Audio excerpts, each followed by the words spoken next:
I didn't leave with a suitcase. I didn't slam the door.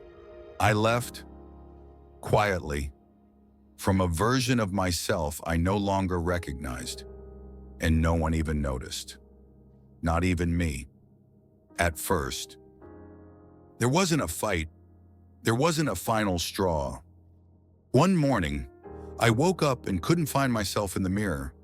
I saw my face, but not my eyes. Not the softness I used to protect. Not the wonder I used to hide. I made coffee, but it didn't taste like anything. I looked out the window, but I wasn't really looking. I put on clothes that didn't feel like me.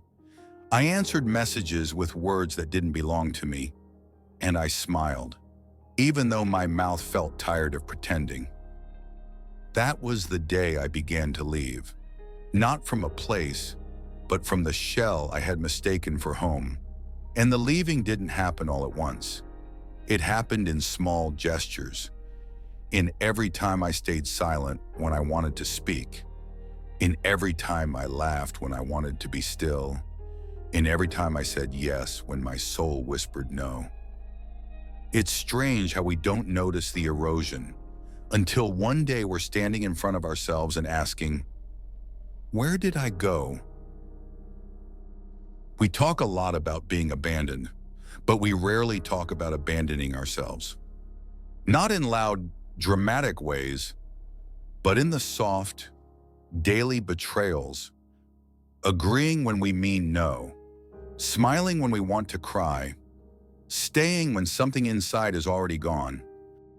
I did that for a year, and the scariest part, I got good at it. I became reliable, productive, nice, but never whole. Marcus Aurelius once wrote, "The soul becomes dyed with the color of its thoughts." And my thoughts had become dim, not cruel, just absent. I had forgotten how to ask myself what I needed, forgotten how to listen. And maybe that's why I felt so alone even in rooms full of people. Because the one person I needed to be there, me, was missing. Last week, I took a walk without a destination, no music, no phone, just me, the wind, and the soft sounds of the world not needing me. At first, I felt uncomfortable. The silence was loud. But then, something shifted. I passed a park where children were chasing bubbles. A dog barked joyfully at a pigeon. An old man laughed at a newspaper headline. A girl sat on the steps sketching leaves falling from a maple tree. And I realized, the world doesn't care who I used to be. It meets me where I am, every second, brand new. Maybe I don't have to fix the version of me I left behind. Maybe I just have to stop dragging her shadow with me. I sat on a bench under a half-bloomed tree. I didn't think. I didn't try to feel better.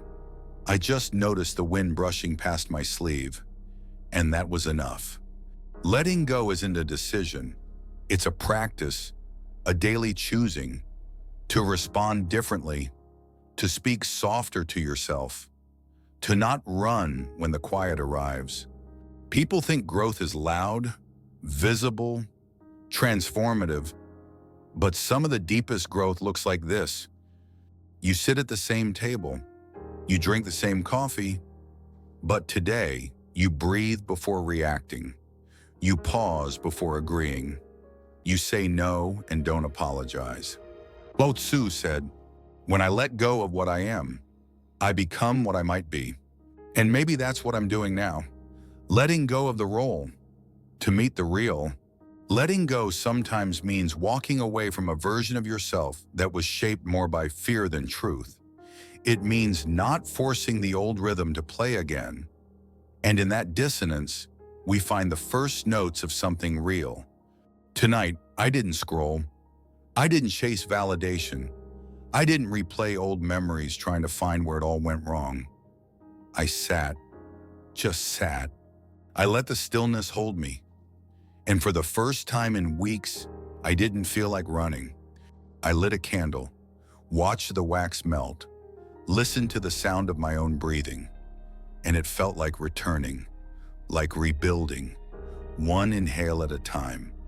That's not a story worth headlines.